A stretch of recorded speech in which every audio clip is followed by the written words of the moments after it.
Boa noite, então, novamente a todos. Vamos orar para a gente dar início, a mais esse estudo hoje sobre minha condução, Semana que vem, vamos pedir ao irmão Marcos, se ele puder. Eu ia pedir você até para fazer hoje, mas eu pensei assim, o Marcos hoje não, porque ele está cheio de prova de anatomia, o negócio está complicado. Mas vamos orar. Deus, nosso Pai, Senhor de infinito amor, bondade, misericórdia, justiça, nós aqui estamos mais uma vez, Senhor, pedindo-te que nos inspires no entendimento de mais este estudo, de mais essas percepções que venhamos a ter, principalmente sobre nós mesmos. Ajude-nos, Senhor, nesta compreensão e que possamos a cada dia estarmos realizando o exercício de nossa transformação moral, de nossa renovação interior. Abençoe a todos aqui presentes, a todas as famílias aqui representadas, encarnadas e desencarnadas, aos espíritos benfeitores que nos assistem, aos espíritos que estão em tratamento e acompanham os estudos, aos obsessores que muitas vezes são trazidos para também observarem e poderem analisarem a si próprios, tal como nós mesmos. Auxilia-nos, ó Deus, em nome do Teu Filho Jesus Cristo, em mais este momento de estudo, de reflexão. Assim seja. Boa noite, Zé Carlos. Então, hoje, deixo o livro As Dores da Alma, do Espírito Hamed, psicografia do médium Francisco do Espírito Santo Neto, o tema rigidez, a primeira parte. Eu vou ler dessa vez todo, que não é muito grande, e vou comentar alguns parágrafos que eu grifei como chaves, Teimosia é uma forma de rigidez da personalidade.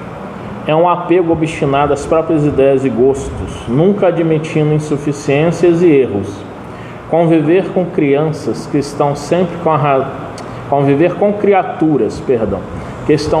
razão, que acreditam que nasceram para ensinar ou salvar todo mundo e que jamais transgridem a nada, é viver relacionamentos desgastantes e insatisfatórios. Quase sempre fugimos desses indivíduos dogmáticos, incapazes de aceitar e considerar um ponto de vista diferente do seu. Nesses relacionamentos ficamos confinados à representação de papéis instrutor, aprendiz, orientador, orientado, mentor, pupilo. Somente escutamos, nunca podemos expressar nossa opinião sobre os eventos e as experiências que compartilhamos. As pessoas teimosas vão ao excesso do desrespeito por não darem o devido espaço para as diferenças pessoais que existem nos amigos e familiares. Pelos vossos excessos chegais à saciedade e vos punis a vós mesmos. O Livro dos Espíritos, questão 713. Os limites traçados pela natureza nos ensinam onde e quando devemos parar, bem como por onde e quando devemos seguir. A natureza respeita nossos dons próprios, ou seja, nossa individualidade. Assim, devemos também aceitar e respeitar nosso jeito exclusivo de ser, bem como a de todos aqueles com quem compartilhamos a existência terrena. O excesso de rigidez e severidade faz com que criemos um padrão mental que influenciará os outros para que nos tratem da mesma forma como os tratamos. Poderemos ainda no futuro provocar em nós um sentimento de autopunição pois estaremos usando para conosco o mesmo tratamento de austeridade e dureza. O arrependimento se associa à culpa, nascendo daí uma vontade de nos redimir pelos excessos cometidos, o que acarreta uma necessidade de expiação. O indivíduo se compraz com o próprio sofrimento. Nossos limites se expressam de maneira específica e ninguém pode exigir igualdade de pensamento e ação de outro ser humano.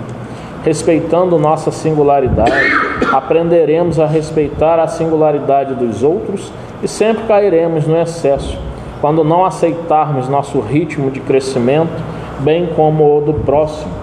Segundo Alfred Adler, a compensação é um dos métodos de defesa do ego e consiste num fenômeno psicológico que busca contrabalançar e dissimular nossas tendências inconscientes, por nós consideradas reprováveis e que tentam vir à nossa consciência.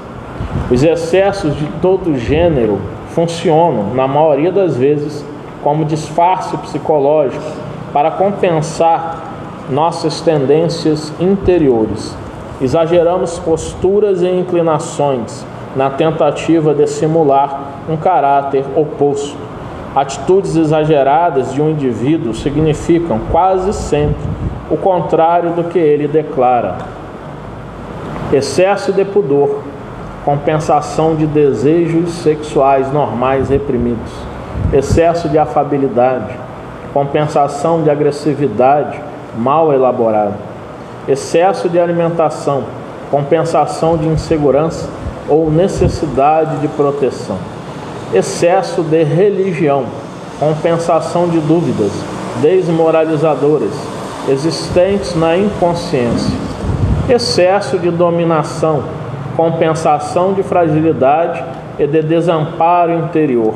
Atrás de todo excesso ou rigidez se encontra a não aceitação da naturalidade da vida fora e dentro de nós mesmos.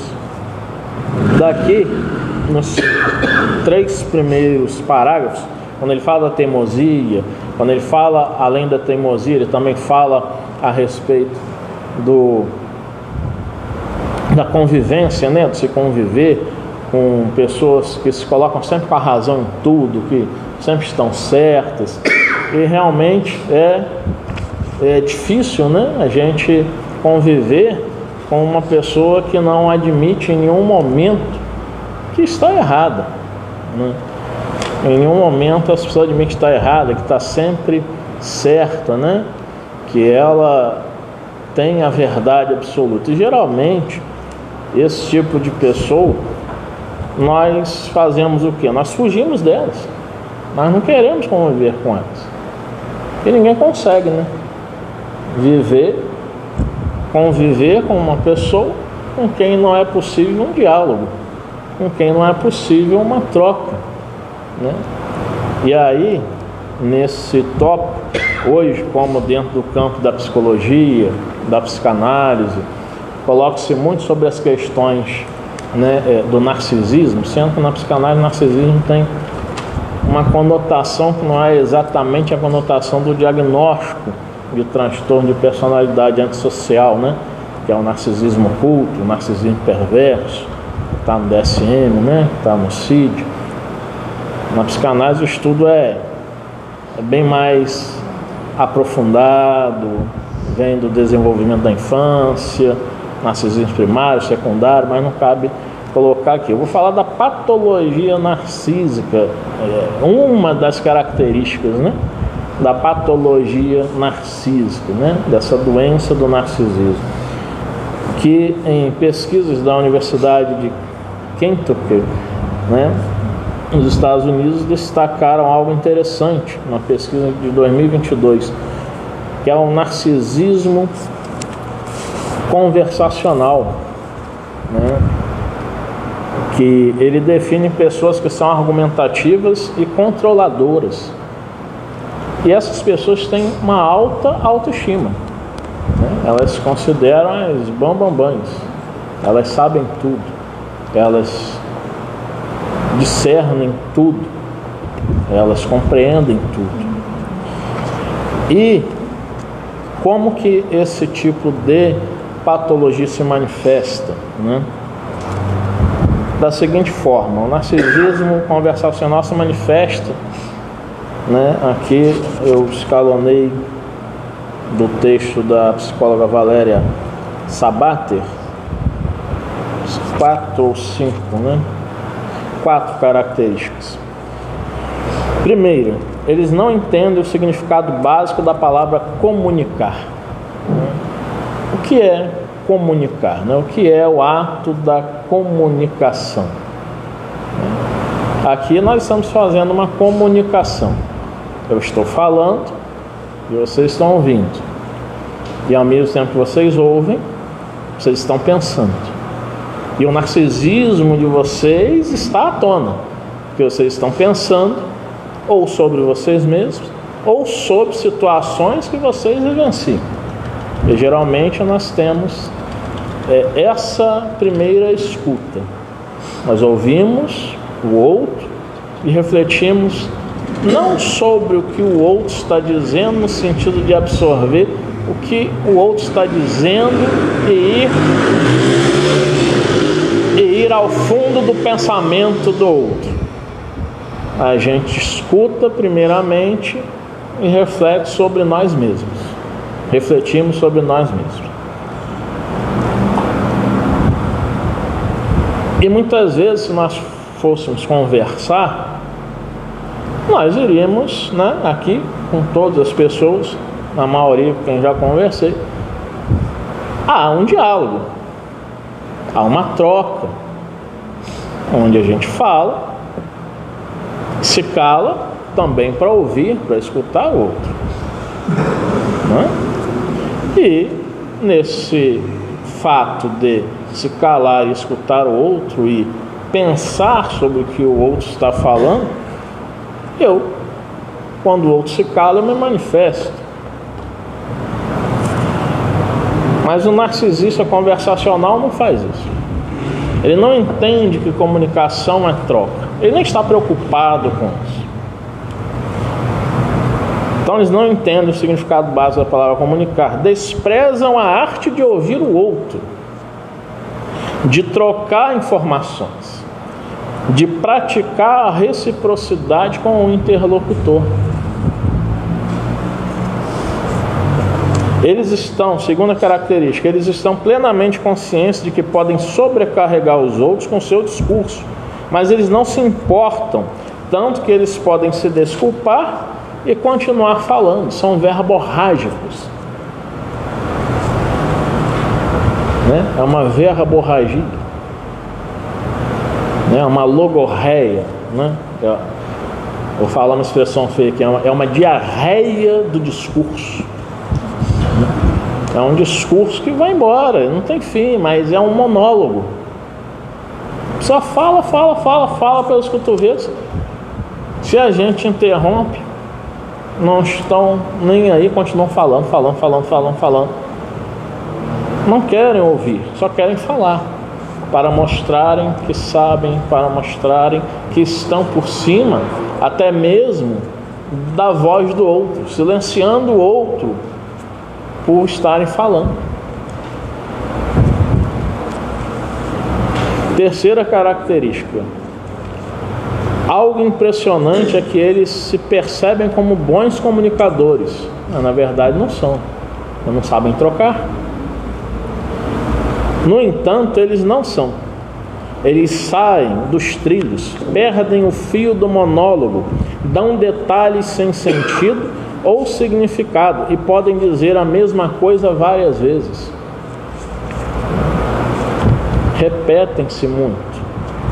E por que repetem-se muito? Porque aquela repetição só está cada vez mais fazendo com que eles se autoafirmem constantemente,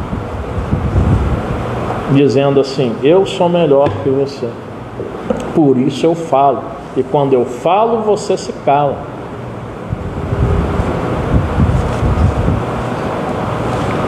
Quarta característica é que muitas vezes eles nem olham a outra pessoa nos olhos. Mas vamos tomar cuidado com isso, né? Não é porque uma pessoa não olha alguém nos olhos que ela é narcisista conversacional.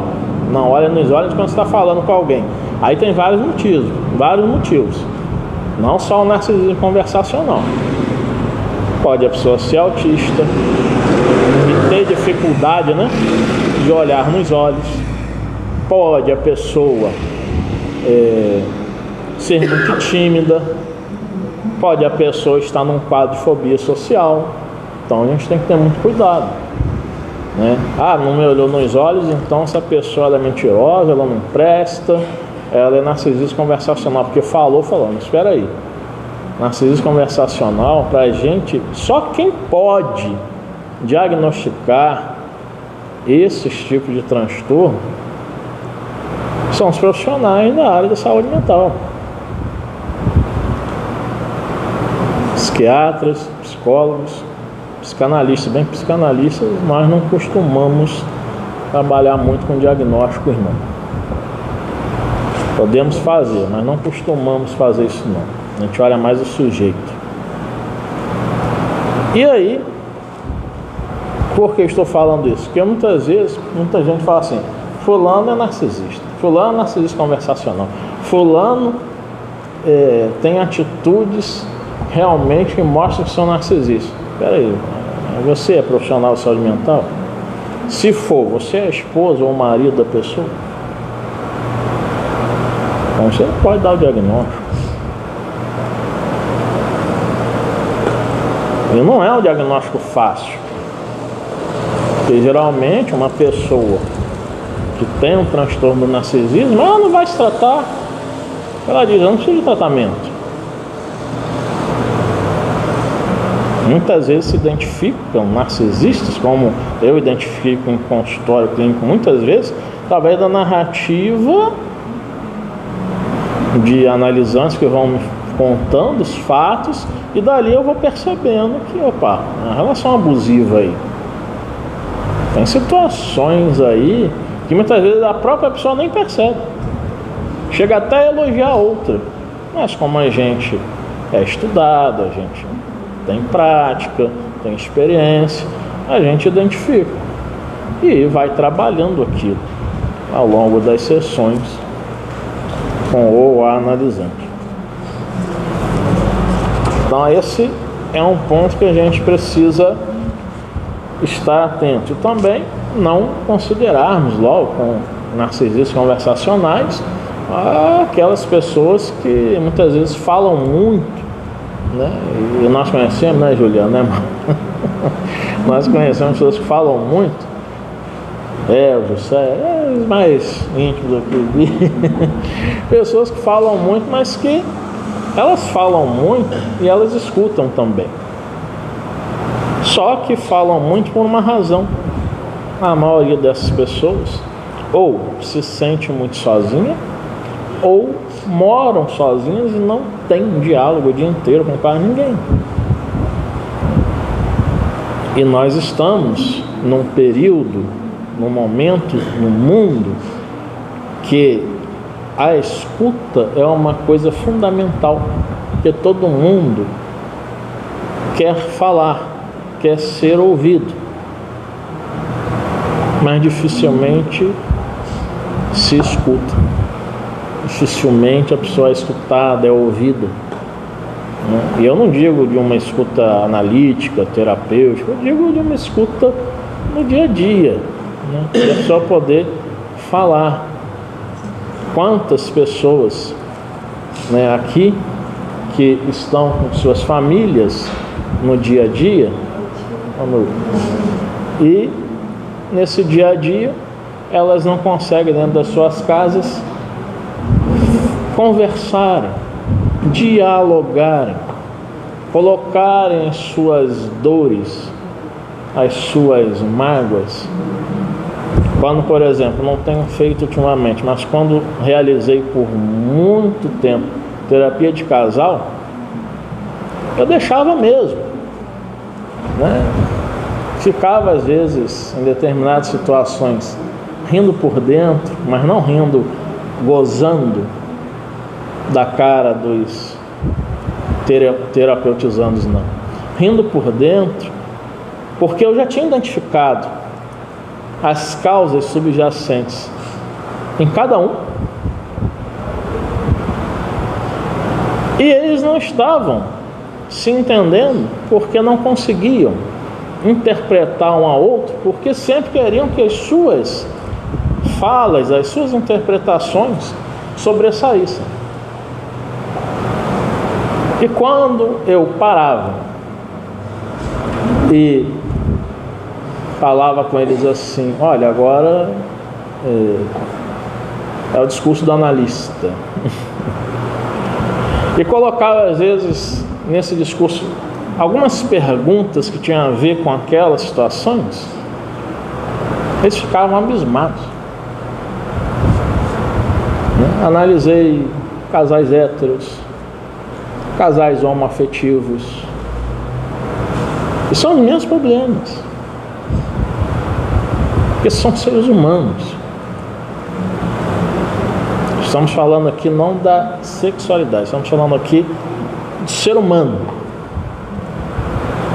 que tem sentimentos, que sofre, que sente culpa.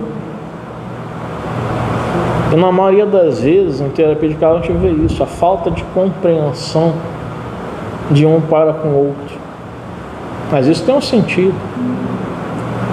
Porque o que é significante para mim, que é o que eu penso, que são os meus valores, que é o que eu expresso, qual é o significado disso para o outro? O que é significante para mim, quando o outro escuta, não vai ter o significante que eu dou, porque o significado passa a ser do outro. E geralmente nesse significado o outro não sabe, o outro não vai para dentro de nós, não percebe.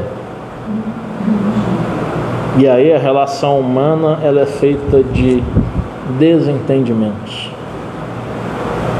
E se fosse uma relação onde o entendimento fosse sempre a lógica primeira, nossa, o mundo já estava evoluidíssimo no sentido espiritual, mas é feito de desentendimentos constantes. E cada um de nós, muitas vezes, queremos viver dentro de uma bolha. E nós vamos ver, junto a isso, questões que nós precisamos compreender, como dizem os Espíritos respondendo a Allan Kardec na questão 713 do Livro dos Espíritos. Traçou a natureza limites aos gozos? Resposta: traçou, para vos indicar o limite do necessário. Mas pelos vossos excessos chegais à saciedade e vos punis a vós mesmos. Quantas pessoas que entram em um sentimento de culpa, que começam a se autopunir, porque percebem que trataram aos outros com rigidez, com severidade, com dureza, e quando vem um arrependimento, e ao invés de buscarem modificarem-se, começam a se autopunir, E nesse sentimento associado à culpa, o que acontece? O indivíduo passa a ter uma atitude masoquista, passa a aceitar tratamentos rudes e grosseiros para com ele, para com ela, porque assim fez. Está se sentindo culpado, culpada hoje, então agora eu tenho que abaixar a cabeça, tenho que sofrer. Mas essa seria ou será a solução? Obviamente que não. Então ficar nessa bolha da culpa, do sofrimento, não vai resolver nada. E falando em bolha, entrando num campo dessas psicopatologias, e uma das já aconteceu tempos atrás, né, no chamado mundo bipolar. Hoje não temos esse mundo bipolar mais. No entanto, nós temos uma nova psicopatologia. Inclusive tenho encontrado em clínica algumas vezes, que é a psicopatologia da polarização política. O filósofo sul-coreano Byung-Chul Han deixou isso bem claro no seu livro Infocracia, né?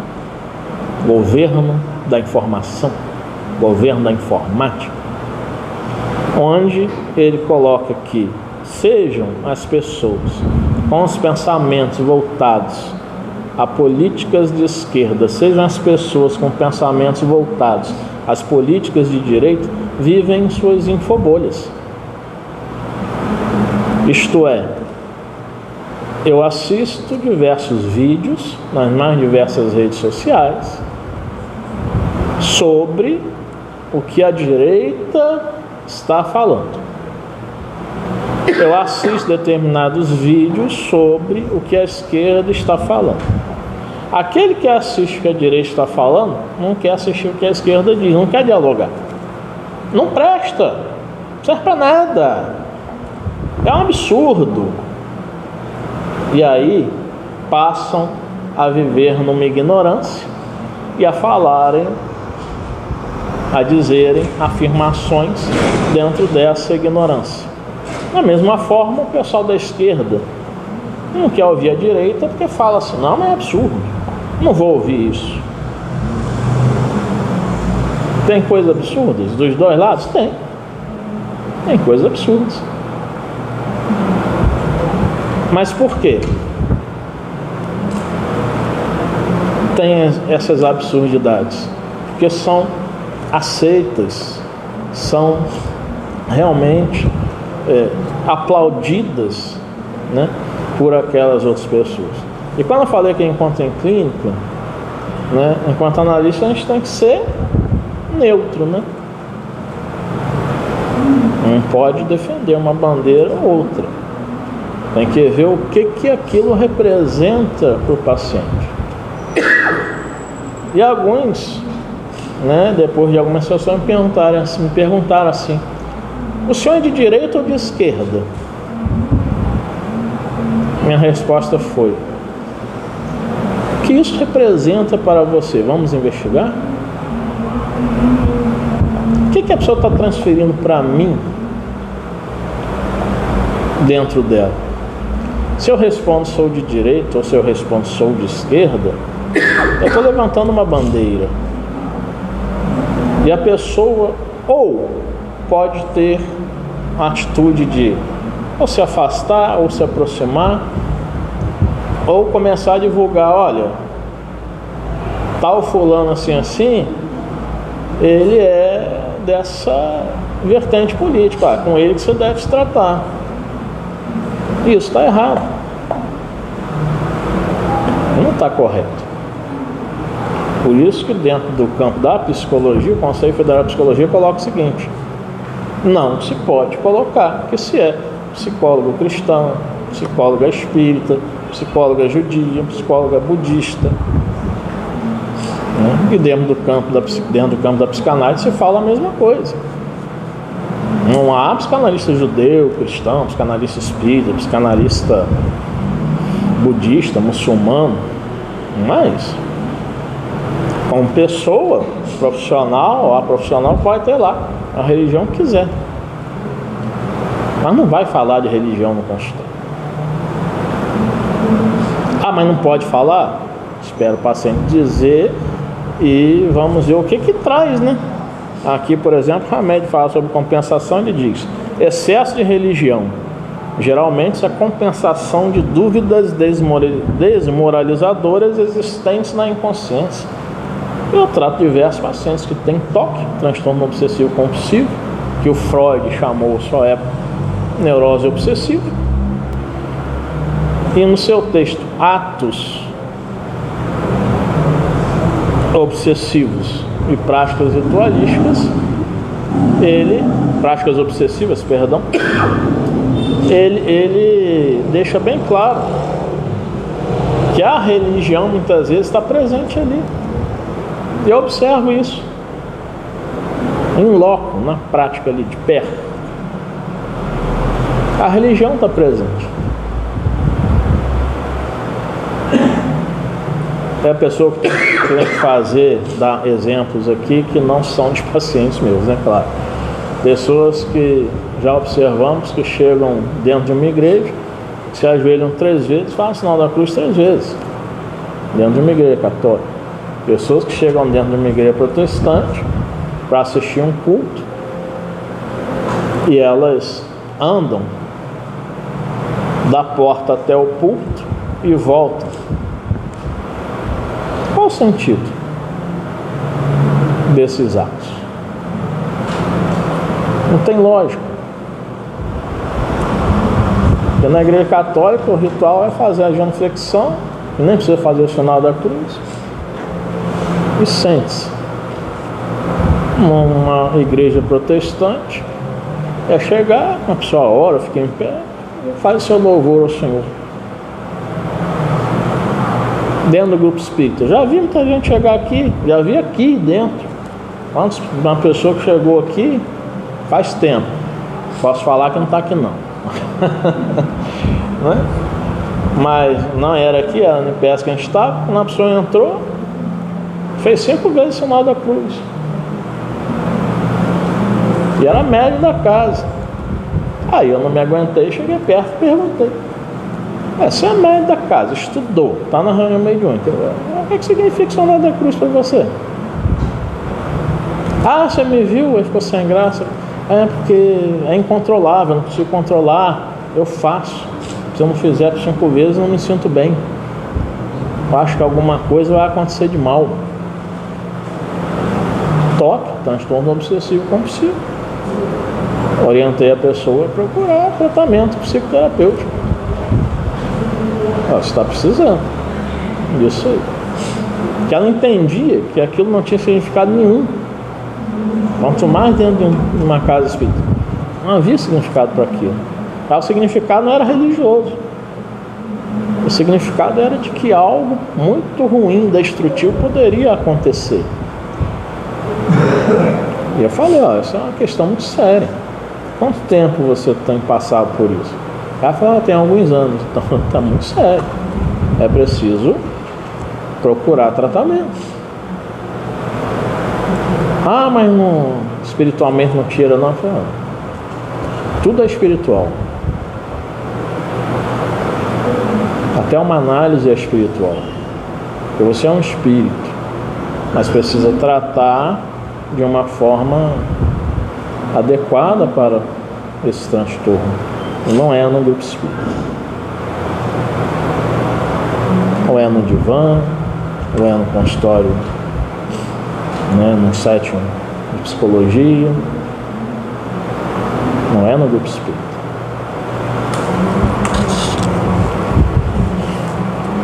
E assim nós vamos perceber, que diz o Ramédio ao final, para a gente encerrando: atrás de todo excesso ou rigidez se encontra a não aceitação da naturalidade da vida fora e dentro de nós mesmos. Então, quanto mais rígidos nós formos, é porque não estamos vivendo a vida com naturalidade.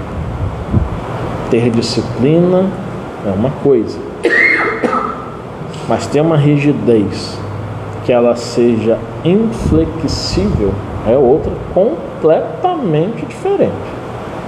Não é disciplina. Então a gente tem que observar como que nós estamos agindo. Às vezes eu estou em casa, vou dar um exemplo pessoal, e saio do grupo hoje assim, chego a casa, as crianças que são grandes, tá lá a cozinha toda desarrumada, eu estou cansado, e eu gosto de lavar louça, eu gosto de ver a cozinha limpinha e tal, e muitas noites eu arrumo. Um dia eu pensei assim: eu não posso ser tão rígido com isso. Sabe de uma coisa? Estou cansado. Amanhã de manhã, quando eu acordar, eu lavo, deixa sujo aí. Não vai prejudicar. Coloca uma aguinha ali, um detergente nas louças, deixa ali de molho. No outro dia, eu vou lavar. Se eu fosse inflexível, eu ia fazer aquilo. E aquilo ia virar, para mim, não mais um prazer, mas um tormento.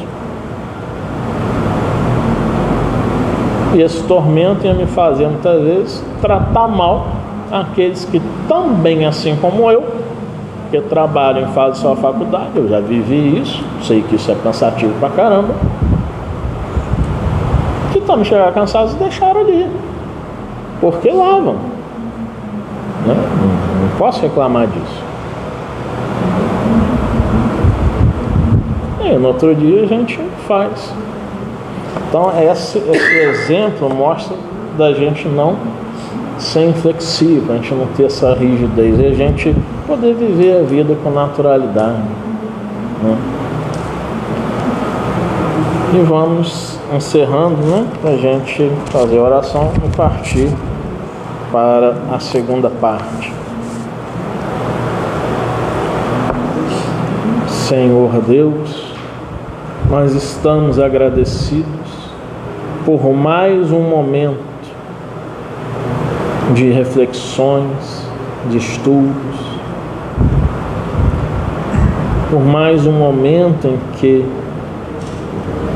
nós aqui estamos buscando comunicar os ensinos que os benfeitores espirituais trouxeram para nós, a fim de nós aprendermos a olharmos mais para nós próprios, vendo no outro, não a nossa imagem,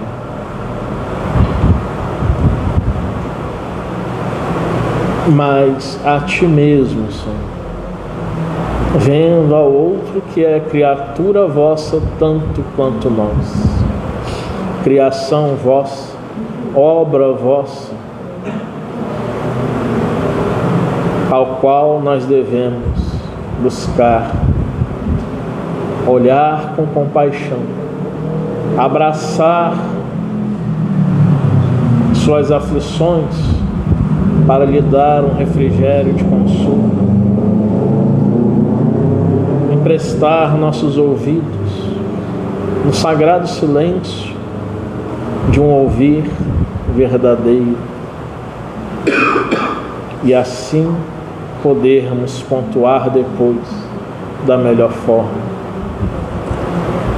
Auxilia-nos, ó Deus Todo-Poderoso, Criador incriado, fonte de toda a vida. Auxilia-nos a agirmos como verdadeiros servos vossos, que seguem o exemplo de Jesus Cristo ao dizer: Filho do homem não veio para ser servido, mas para servir. Auxilia-nos, Senhor, na compreensão desse processo. Assim seja. Boa noite aqui para o pessoal online. Zé Carlos, Denise, Lúcia, Kleber. Deus abençoe a todos.